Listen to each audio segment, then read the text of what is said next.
Okay, folks, I'm going to ask us to try to keep it just to one question because we're going to go about 20 minutes today. So I'm going to open up. Good luck with that, Jerry. Fourth row right. Fourth row right, noses. Fifth row right, Spencer Holbrook, Letterman Row. Right, we watched the film on this. You talk about offensive line progress every week, but what do you feel like you're finally seeing what you need to see from that group up front? Step in the right direction. You saw them playing hard, and that's the expectation. You know, they're not always going to be perfect, but we got to rock off the ball and finish people. And you know, I felt like it started with that week of practice that they had last week to build some momentum going into this week. It's got to happen again, starting today on Tuesday. Is a big practice for us. So, you know, we gotta win the game up front in this game. That's, you know, no surprise to anybody, and you know they'll be a big part of it.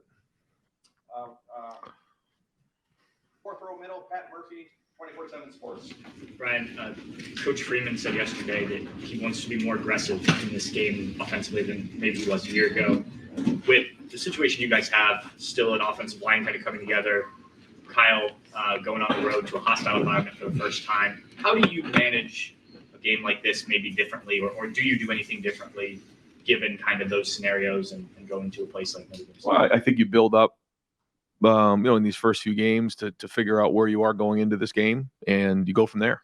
But I think that, you know, we got some confidence going into this game. We got a rhythm, so you know we got to have a great week of practice. But it's going to come down to, you know, winning the line of scrimmage for sure. It's going to come down to the fourth quarter, and you know who's going to be there in the end. And you know they have a really good team. You know, Marcus does a great job. They have a great staff.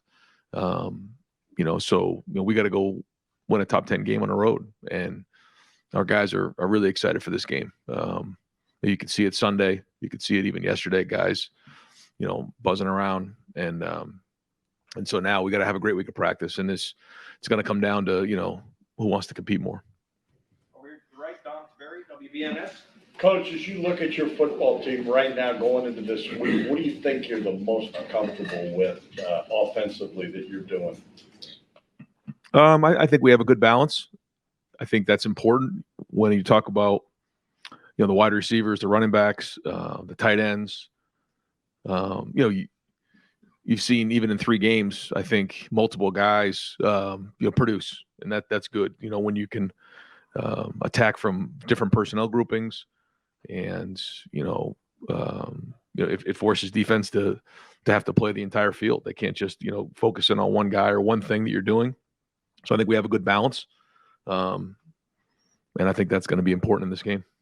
Rep Hennon, Clay Hall, WSYX. How big a tone setter could this be for you to get to this checkpoint 4-0, as you say, to win this game on the road? And maybe the way you kind of manipulated, you said you ratcheted up the intensity. Can you do it again 2 weeks in a row? Oh yeah, that's what, you know, we don't have a choice. That's what we have to do. This is again top 10 you know, game on the road, and this is why, again, these are the kind of games why you come to Ohio State. You know, this is an exciting series because it's not something that happens very often. Ohio State and Notre Dame, you know, 2 of the bigger teams in the Midwest getting together for a home and home. You know, last year's atmosphere was electric. It'll be the same way on Saturday night. So our guys are really fired up for this. Fourth row right, Cameron Teague, Robinson, The Athletic. Brian, as a play caller, when you're playing a defense that has a corner that's playing with as much confidence as that's right now, how do you go about game planning with a guy like that? You know that's going to be on one side.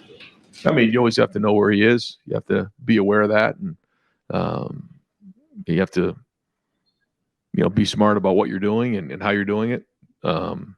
I think that's probably the biggest thing is when you're dealing with a great corner, you need to know where he is. And, you know, not that you're going to change your game plan, but you need to know, you know, is it right, left, is it field boundary, those type of things, so that, you know, your quarterback has an idea of, you know, the matchups that he's dealing with. And the good news for us is, you know, we have multiple really good players back there. So that's the same thing on offense. You know, when you're getting to games like this, oftentimes it can come down to the matchups, and you want to have enough depth and enough playmakers on both sides of the ball that when it comes to, you know, your star, you know, your your next guy, your third guy, your fourth guy.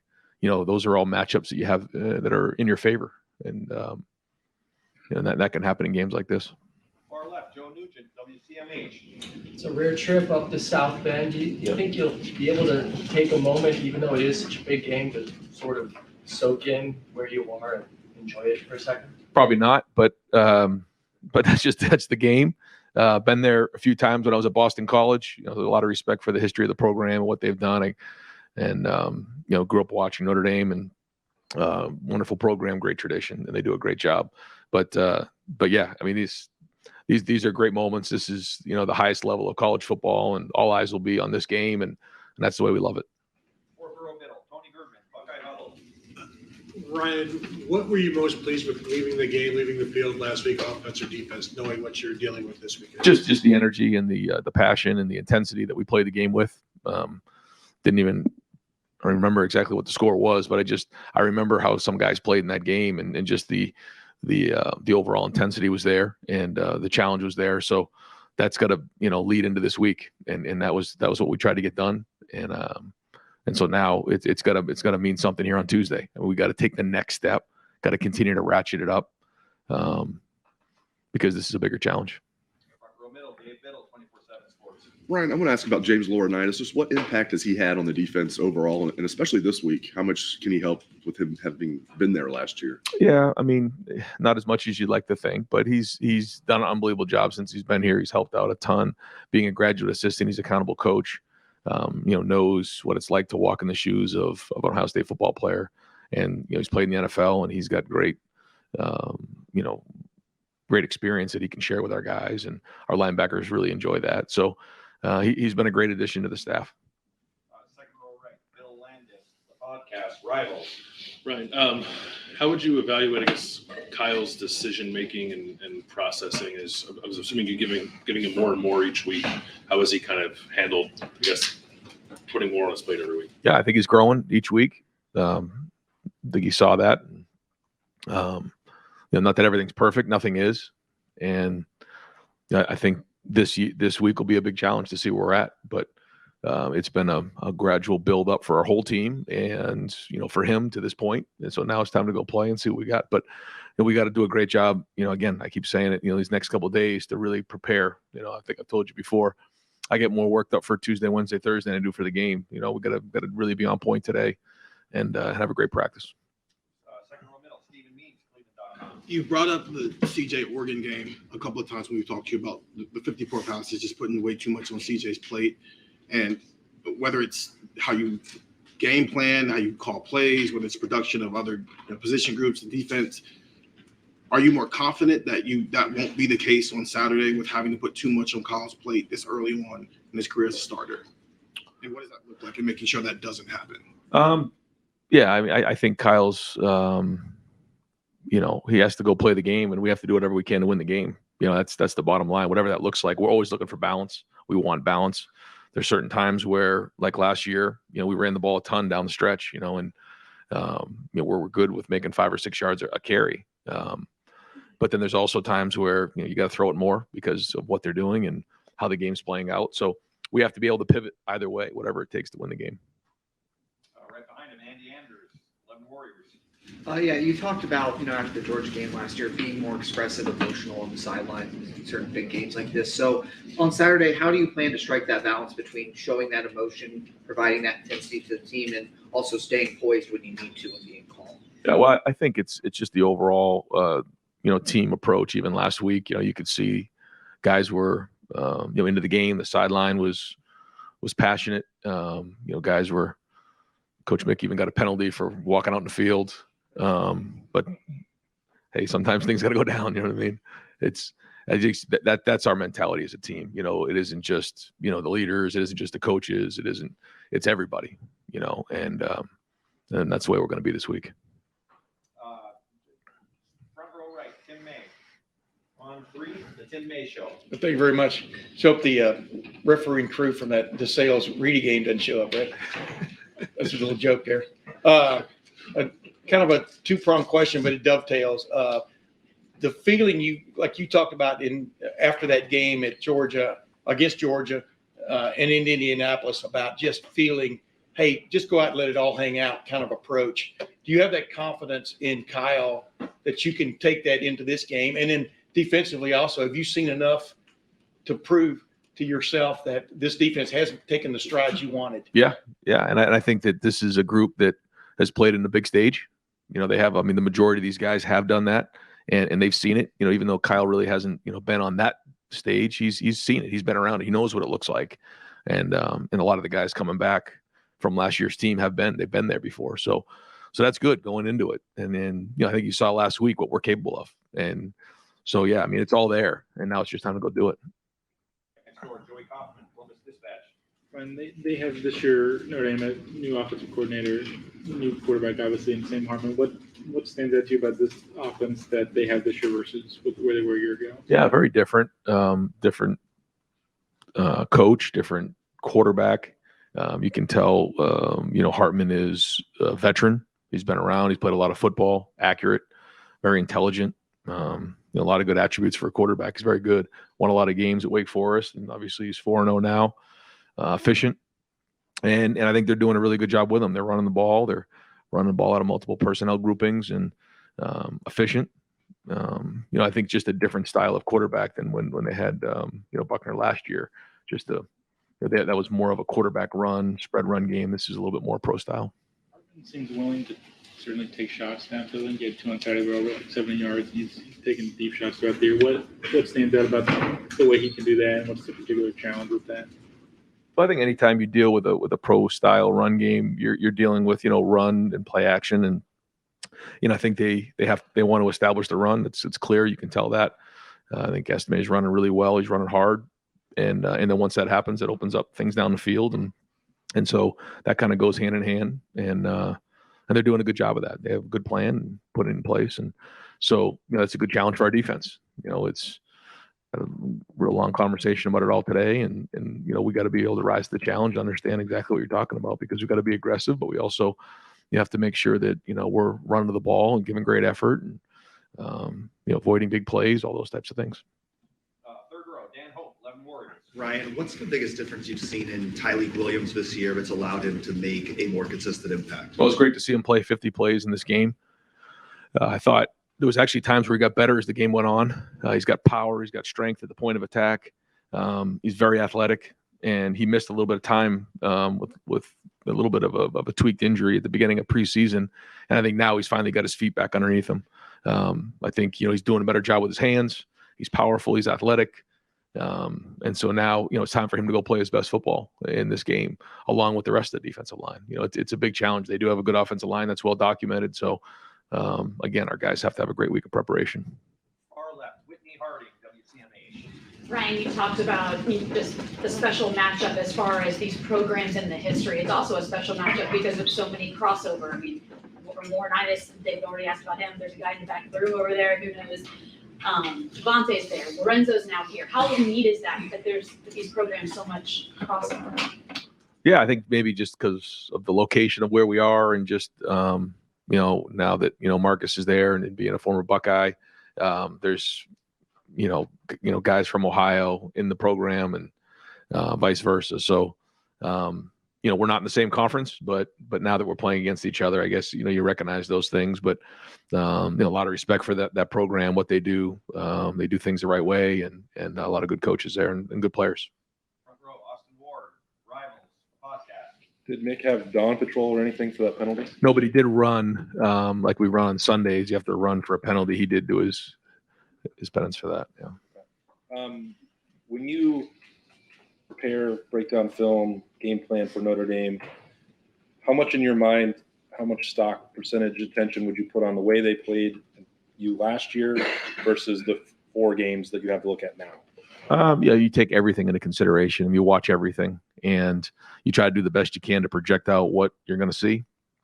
Some of it is based on the personnel they have this year. Some of it is based on schematics, things that they've seen this year, things the way they've adapted on both sides of the ball.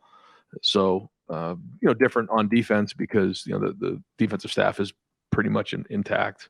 On offense, different coordinator, different quarterback. So, but they're a very veteran defense. they have a bunch of seniors on that team, a lot of guys who have played a lot of football, so they know what they're trying to get done, and they force you to move the ball down the field, to give you a lot of big plays, and they're very well coached.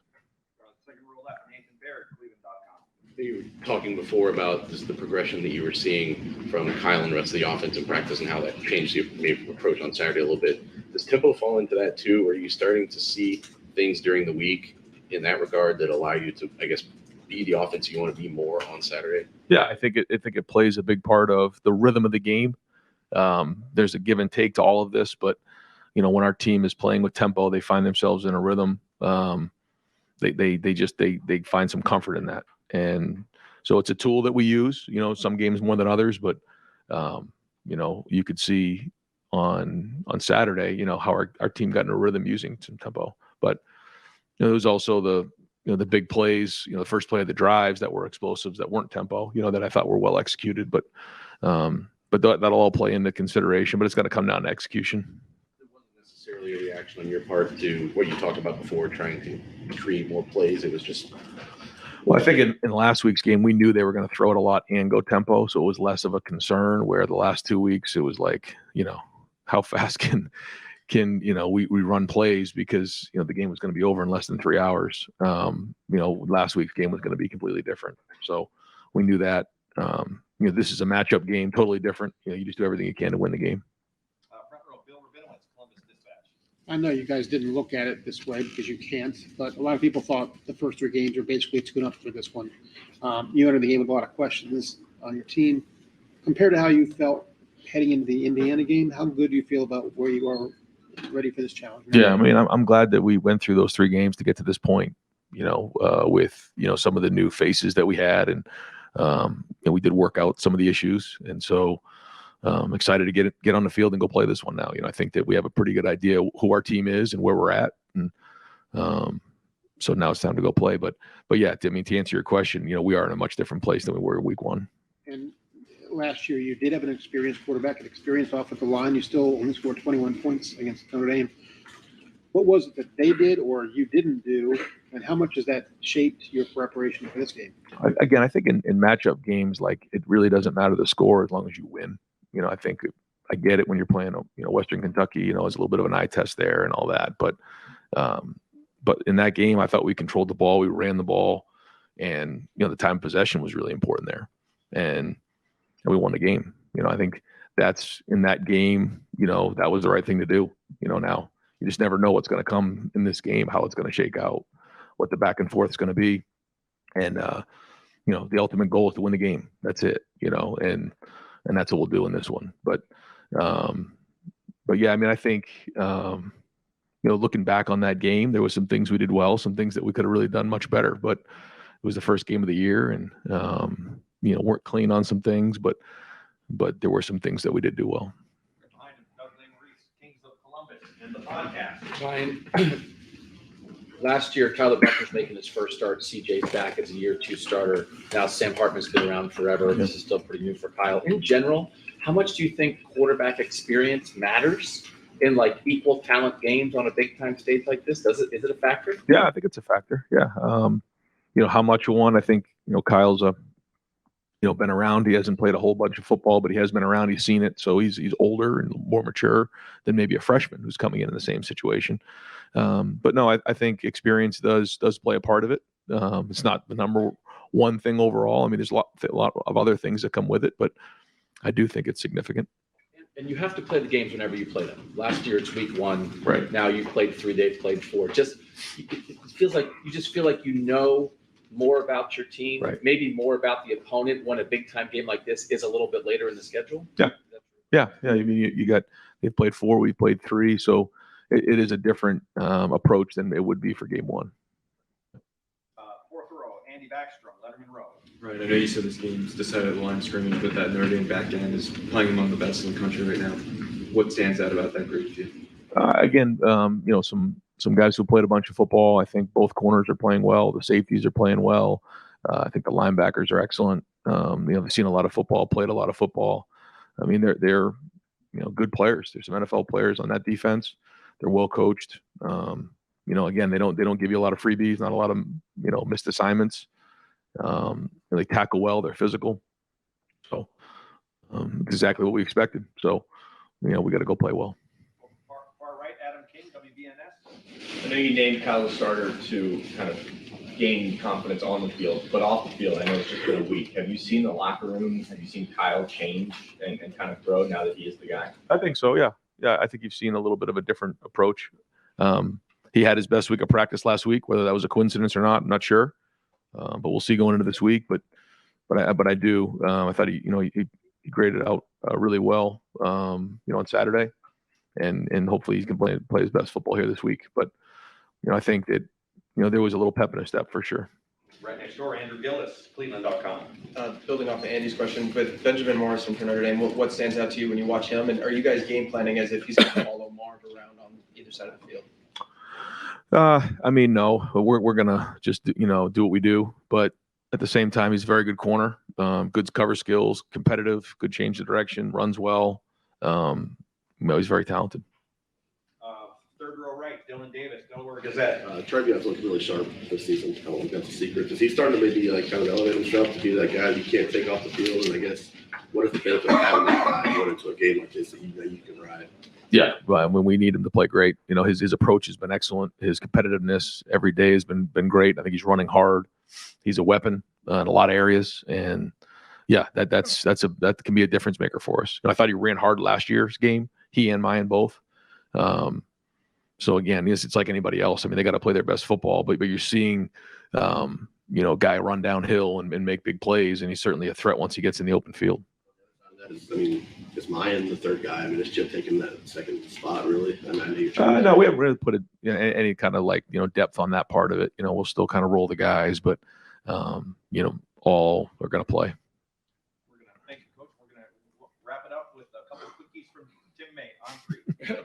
Yeah. Do you like that combination you saw? You're seeing now though with Travion and Trainum. And Trainum, has he surprised you a little bit the way he's stepped up? Came back to be a linebacker. You understand what I'm saying? Yeah, I know he hasn't surprised me because of his work ethic in the off season. He's got real speed. He's got power. He's got 1-2. He's got a really good leader, great attitude, tough. And so this was kind of what I thought we would see. With Hartman, in a nutshell, you can see he's in his 6th year, right? How does it show up?